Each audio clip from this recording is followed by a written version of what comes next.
Effect पढ़ेंगे तो resonance effect,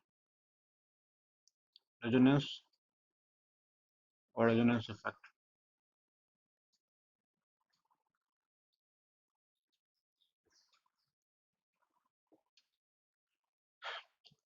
When a molecule can be represented by,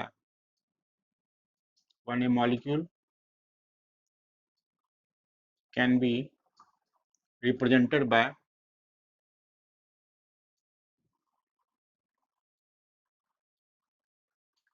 two and more than two structure, two and more than two structure, but none of the structure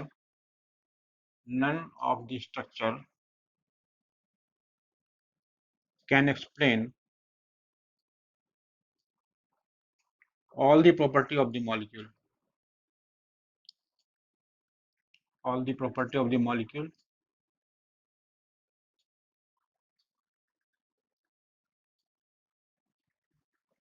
then molecule is said to be in resonating structure. Molecule is said to be in resonance. Said to be in resonance.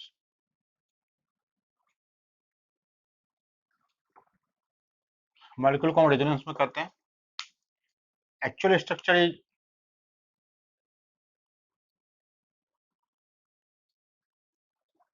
hybrid of resonating structure.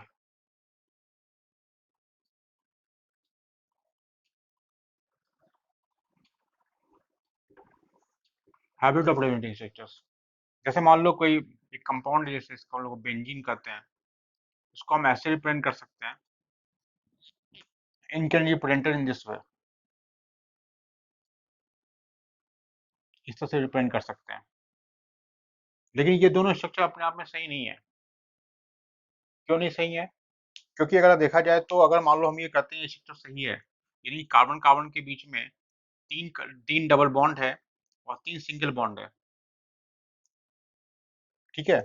लेकिन actual में देखा जाए 3 double bond और 3 single bond नहीं है। Actual double bond की जो bond length होती है कार्बन डबल बॉन्ड कार्बन की, वो जो होती है वो 1.34 एंगस्ट्रॉम होती है, और सिंगल बॉन्ड की जो बॉन्ड लेंथ होती है, सिंगल बॉन्ड की बॉन्ड लेंथ जो होती है वो 1.54 एंगस्ट्रॉम होती है।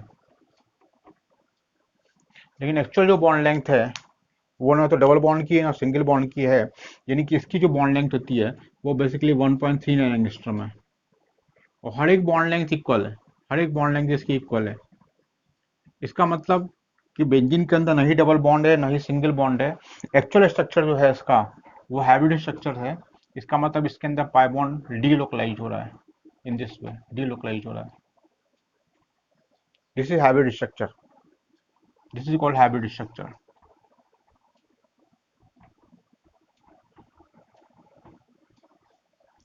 ठीक है, यानी पाई बॉन्ड डीलोकलाइज हो रहा है, ठीक है। इसके बीच में कार्बन कार्बन के बीच में डबल बॉन्ड कैरेक्टर भी नहीं है और सिंगल बॉन्ड कैरेक्टर भी नहीं है, इन दोनों के बीच का कैरेक्टर है बेसिकली, ठीक है। तो ये रेजोनेंस था। अब इसके बारे में देखेंगे किसी भी कंपाउंड के अंदर रेजोनेंस होने की क्या कंडीशंस हो सकती हैं, कंडीशन ऑफ रेजोनेंस, ठीक है। तो उसमें हम देखेंगे कंडीशन ऑफ रेजोनेंस के बारे में।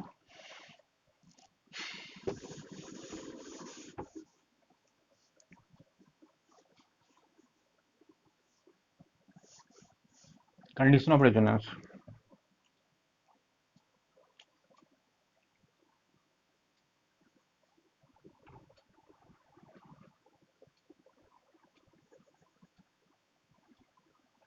इसमें देखें तो पहला इसमें कंडीशन होता है वो है पाई पाई कॉन्जुगेशन।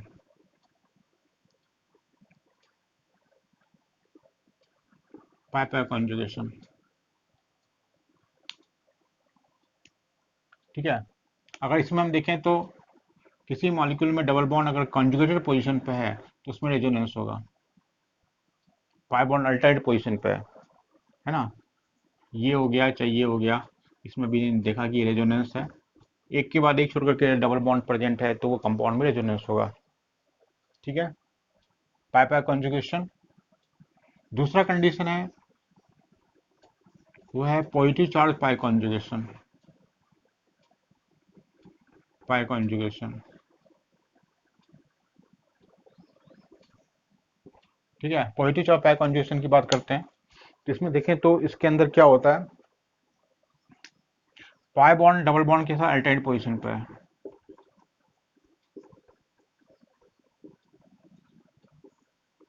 तो इसके अंदर भी कॉन्जुगेशन है, इसके अंदर भी रेजोनेंस है। पॉजिटिव चार्ज पाई बॉन्ड के साथ अल्टरनेट पोजीशन में प्रेजेंट है। ठीक है, तो अगर अल्टरनेट पोजीशन में प्रेजेंट है तो ये इसमें रेजोनेंस होगा। आप इसमें कह सकते हो कि इसके बीच का बॉन्ड ऐसे ब्रेक करेगा इन दिस वे, माइनस प्लस के बीच में, और इसके बीच में क्या हो जाएगा, CH2 plus CH double bond CH2, ये फॉर्म हो जाएगा। ठीक है, तो इसमें रेजोनेंस है। तीसरी कंडीशन होती है निगेटिव चार्ज पाई कॉन्जुगेशन।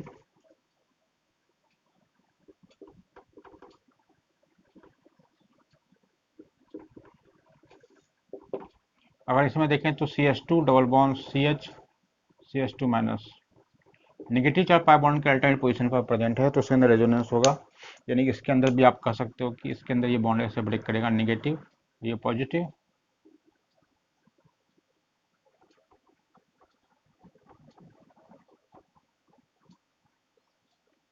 ये है। तो ये आप देख सकते हो कि इसके अंदर रेजोनेंस होगा, निगेटिव चार्ज पाई कॉन्जुगेशन है ना, इसके इसके बीच में रेजोनेंस है। चौथा देखते हैं इसमें, वो है लोन पेयर पाई कॉन्जुगेशन। लोन पेयर पाई कॉन्जुगेशन,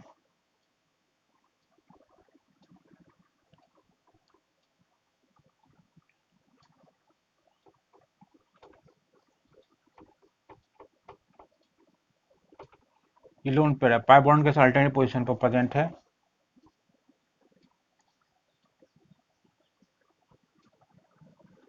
तो यहाँ पर भी आप कह सकते हो कि इसके अंदर रेजोनेंस होगा, CH double bond NH2 plus, इसमें भी रेजोनेंस प्रेजेंट है। यह है लोन पेयर पाई कॉन्जुगेशन। और पांचवी कंडीशन इसमें है free radical pi conjugation. Free radical pi conjugation,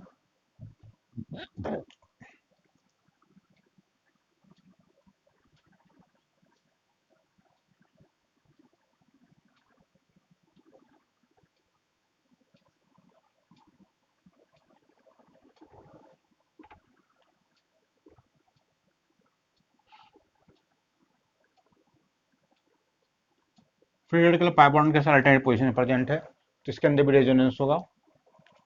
तो ये जो पांच कंडीशन अभी आपने देखा, इसमें से कोई भी एक कंडीशन होती है तो मॉलिक्यूल के अंदर रेजोनेंस होता है।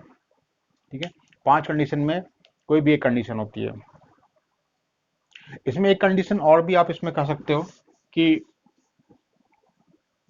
Planarity of the molecule, molecule का प्लेनर होना, planarity of the molecule,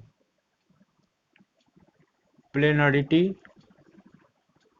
of the molecule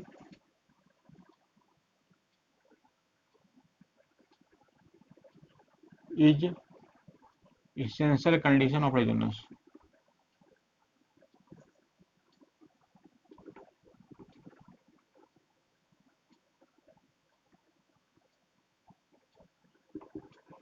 molecule का प्लेनर होना, जैसा कि आप इसमें देख सकते हो,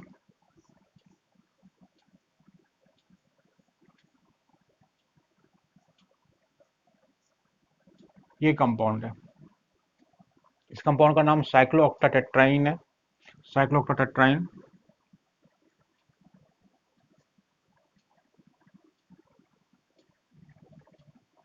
इसमें देखने में ऐसा लग रहा है कि आपको पाई बॉन्ड अल्टरनेट पोजीशन में प्रेजेंट है जिसमें रेजोनेंस होगा, लेकिन एक्चुअली ये क्या होता है, ये कंपाउंड होता है, इसमें रेजोनेंस नहीं होता है। ये कंपाउंड बेसिकली इस फॉर्म में एग्जिस्ट करता है, that is exist in this वे।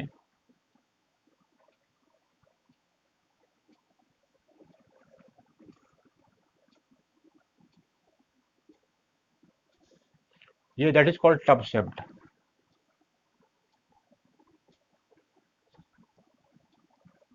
इसका स्ट्रक्चर जो है टब शेप्ड के फॉर्म में। टब शेप्ड का मतलब ये हुआ कि ये जो पाई बॉन्ड है, ये पाई बॉन्ड और ये पाई बॉन्ड जो है, ये पाई बॉन्ड और ये पाई बॉन्ड एक दूसरे के प्लेन में नहीं है, नॉट इन वन प्लेन। तो ये पाई बॉन्ड और ये पाई बॉन्ड एक दूसरे के साथ रेजोनेंस नहीं करेगा।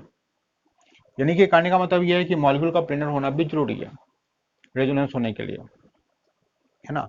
इसके और भी एग्जांपल्स आप कर सकते हो, जैसे कि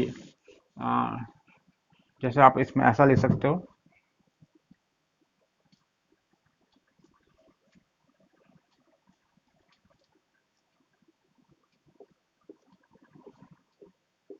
ये कंपाउंड है, इस कंपाउंड में भी रेजोनेंस नहीं होता है।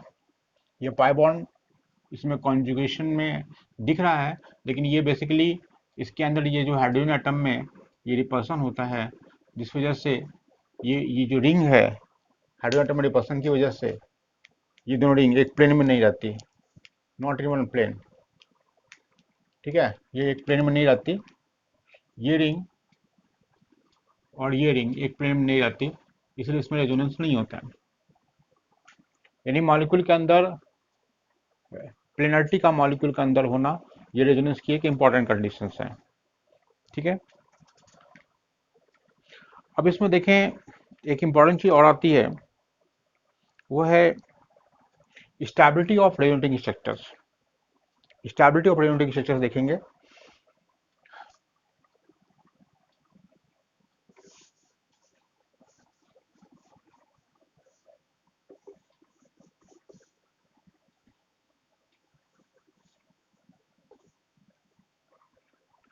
अगर किसी भी मॉलिक्यूल के अंदर अगर कई सारे रेजोनेटिंग स्ट्रक्चर्स हैं, इसमें कौन सा स्ट्रक्चर ज़्यादा स्टेबल होगा, कौन सा कम स्टेबल होगा, इसको हम लोग कैसे देख सकते हैं। तो उसको हेडिंग देते हैं, ये इंपॉर्टेंट चीज़ है, इस पर क्वेश्चन आते हैं एग्जामिनेशन में, वो है स्टेबिलिटी ऑफ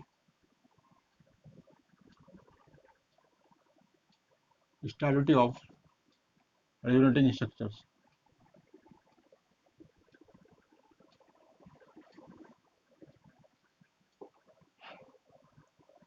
इसी कुछ कंडीशंस होती हैं।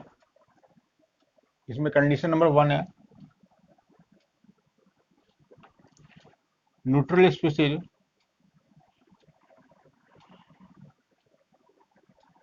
is more stable than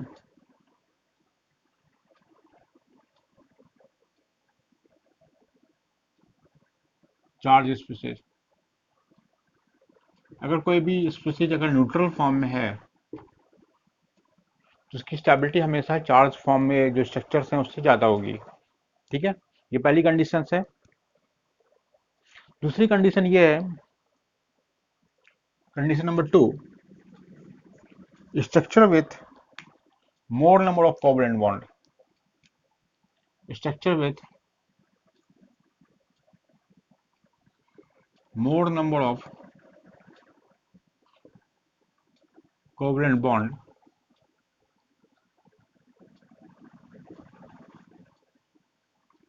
is more stable than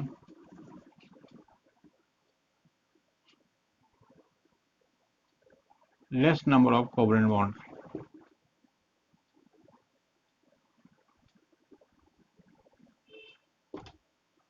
जिस स्ट्रक्चर के अंदर कोवलेंट बॉन्ड की संख्या ज़्यादा होती है उसकी स्टेबिलिटी हमेशा ज़्यादा रहेगी compare to less number covalent bond के। इसके एग्जांपल्स देखेंगे अभी हम। तीसरा कंडीशन इसमें यह है, species having complete octet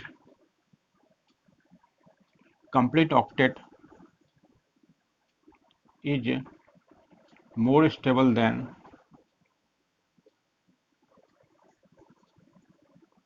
species having incomplete octet।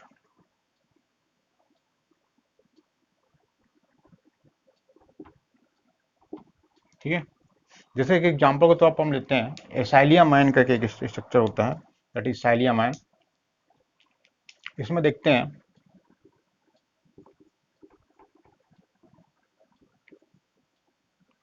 ये इस फॉर्म में भी रह सकता है, एक इस फॉर्म में भी आ सकता है। ये दो स्ट्रक्चर हो सकते हैं एसाइलियमाइन के। इन दोनों में अगर हम इसकी स्टेबिलिटी को कंपेयर करें फर्स्ट और सेकंड के अंदर, if you compare the stability, ठीक है, तो इसमें आप देखोगे कि इसके अंदर 4 कोवलेंट बॉन्ड है, इसमें 3 कोवलेंट बॉन्ड है। तो कोवलेंट बॉन्ड की संख्या इसमें ज़्यादा है, इसमें कम है, इसलिए इसकी स्टेबिलिटी जो रहेगी वो 2 की स्टेबिलिटी 1 से ज़्यादा रहेगी। 2 इज मोर स्टेबल देन 1। इसको हम ऐसे भी देख सकते हैं कि इसमें ऑक्टेट की बात करें, इसमें इलेक्ट्रॉन्स की बात करें अगर हम, तो इसमें इलेक्ट्रॉन की संख्या जो रहेगी, इसमें electron that is equal to 6 रहेंगे। कार्बन के पास टोटल 4 इलेक्ट्रॉन थे, इसने 1 इलेक्ट्रॉन दे दिए, 3 बचे, 3 इसने शेयर कर लिए, टोटल 6 इलेक्ट्रॉन हुए। ठीक है, इसमें अगर हम देखें तो इसमें इलेक्ट्रॉन की संख्या जो रहेगी, है ना, 6 थे, 2 शेयर कर लिए, तो ये 8 हो गया, इसके अंदर 8 इलेक्ट्रॉन्स हो गए। इसमें भी देखें तो इसमें कार्बन के पास 4 इलेक्ट्रॉन थे और इसने 4 शेयर कर लिए, तो इसमें इलेक्ट्रॉन की संख्या क्या रही, 8 है। और इसमें अगर देखा जाए तो ऑक्सीजन के पास टोटल 6 इलेक्ट्रॉन थे और उसने 1 इलेक्ट्रॉन दे दिए, तो 5 बचे, और ये 3 इसने शेयर कर लिए, तो उसमें कितने हो गए, 8 हो गए। इसलिए आप देखोगे कि 2 की स्टेबिलिटी 1 से ज़्यादा रहेगी। 2 इज मोर स्टेबल देन 1। ठीक है,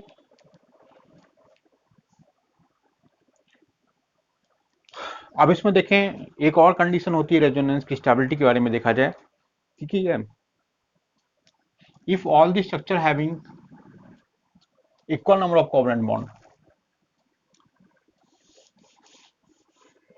condition number 4,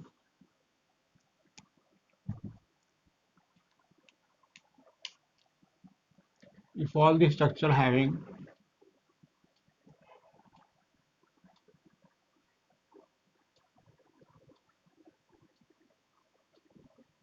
equal number of covalent bond, then structure having positive charge on electropositive atom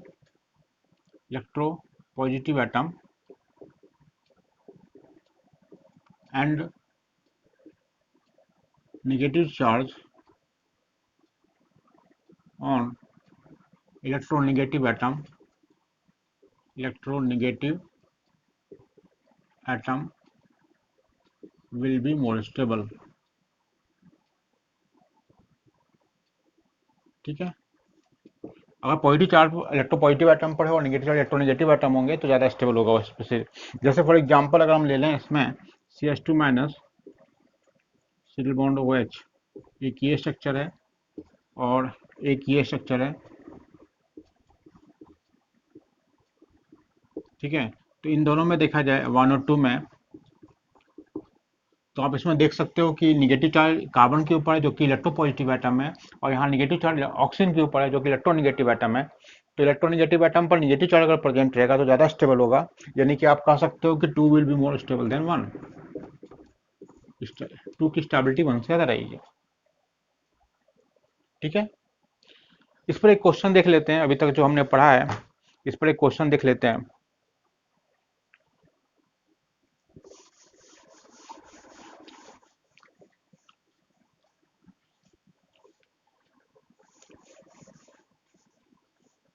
अगर मैं एक कंपाउंड के 4 स्ट्रक्चर दे रहा हूं मैं आपको,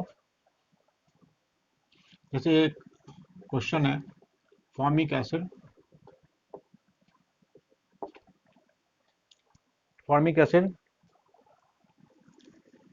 दूसरा स्ट्रक्चर है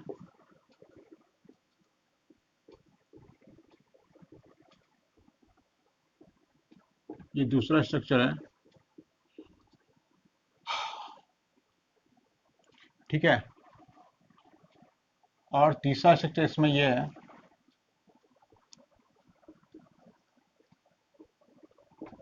और चौथा स्ट्रक्चर है इसमें,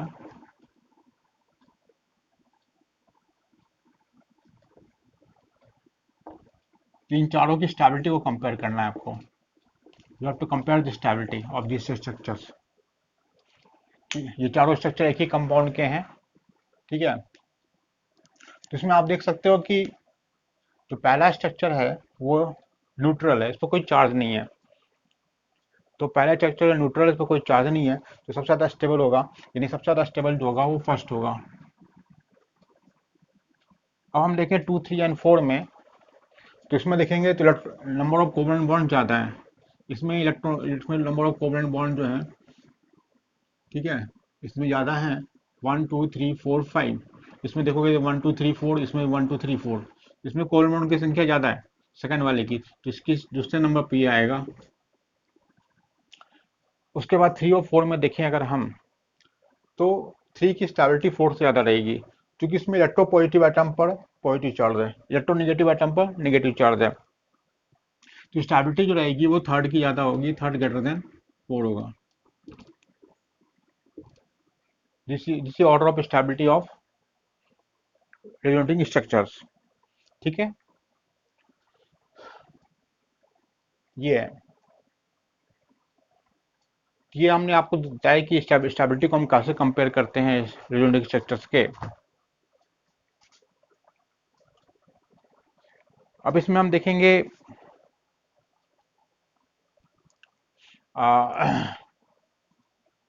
नेक्स्ट इसमें है steric inhibition of resonance. Steric inhibition of resonance,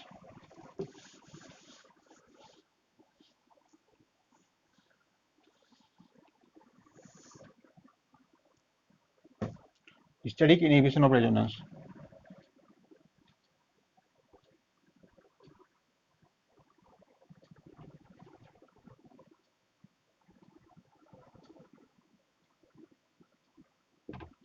ये है। जैसे देखो इसमें क्या होता है, जैसे कोई कंपाउंड है,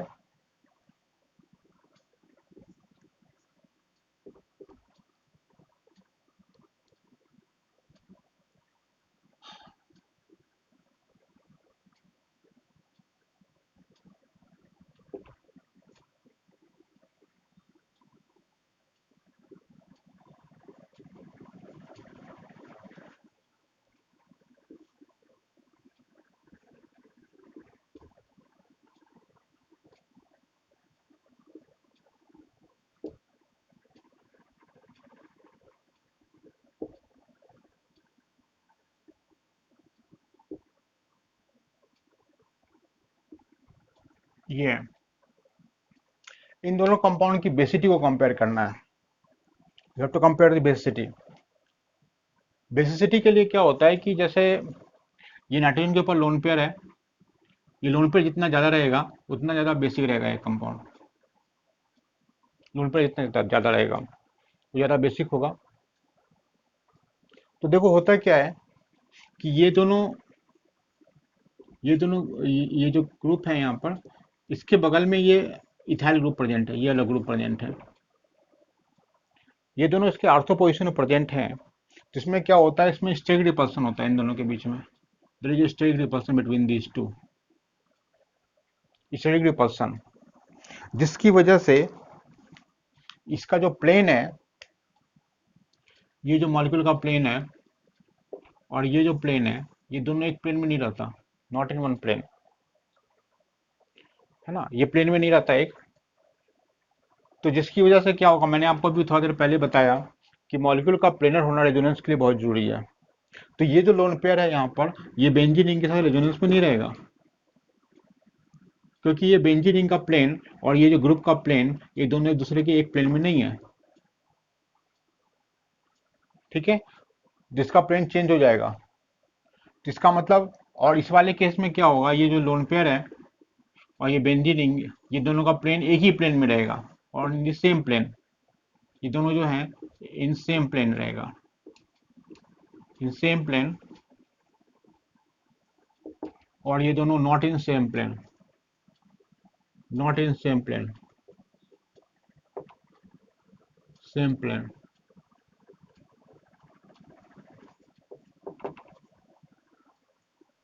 ठीक है। तो इसकी वजह से क्या होगा कि ये दोनों एक दूसरे के प्लेन में नहीं है, तो यहाँ पर ये लोन पर रेजोनेंस में नहीं रहेगा, तो इसका बेसिक कैरेक्टर बढ़ जाएगा। इसलिए हम कह सकते हैं कि 1 और 2 में देखा जाए तो 1 की बेसिसिटी 2 से ज़्यादा होगी। Basicity of 1 is greater than 2। ठीक है, इसी को कहते हैं स्टेरिक इनहिबिशन ऑफ रेजोनेंस। इसमें एक और इफेक्ट आता है, इसका नाम है ऑर्थो इफेक्ट। ऑर्थो इफेक्ट भी देख सकते हैं हम इसमें। स्टेरिक इनहिबिशन ऑफ रेजोनेंस में आता है ऑर्थो इफेक्ट। तो इसमें देखें,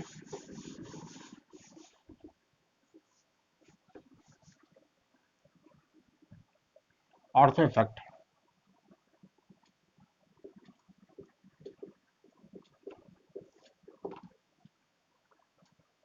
ठीक है। जैसे होता है क्या है, जैसे कोई एरोमेटिक कार्बोक्सिलिक एसिड है, सपोज करो ये एरोमेटिक कार्बोक्सिलिक एसिड है,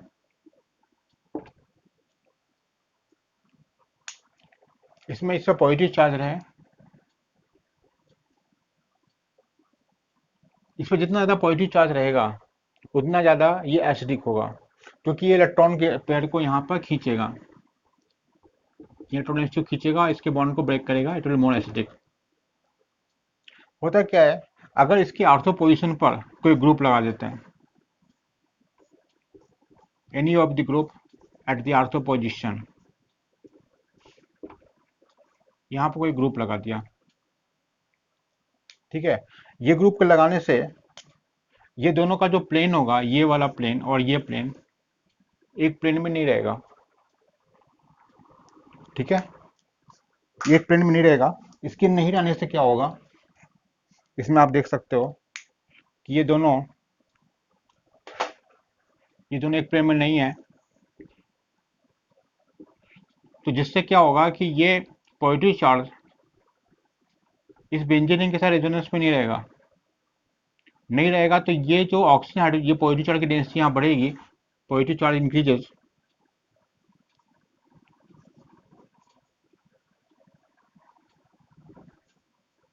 और इससे हाइड्रोजन ऑक्सीजन हाइड्रोजन के बीच का बॉन्ड ब्रेक करेगा, और इसकी वजह से इसका एच डी कैरेक्टर इंक्रीज करेगा, H D character increases, H D character increases.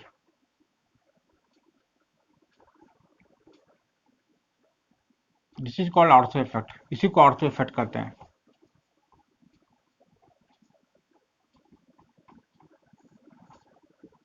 है ना। यानी कि एरोमेटिक कार्बोक्सिलिक एसिड में ऑर्थो पोजीशन पर कोई भी ग्रुप रहेगा, उस ग्रुप की वजह से एरोमेटिक कार्बोक्सिलिक एसिड की एसिडिटी हमेशा इंक्रीज करेगी, always increases. This is called ortho effect.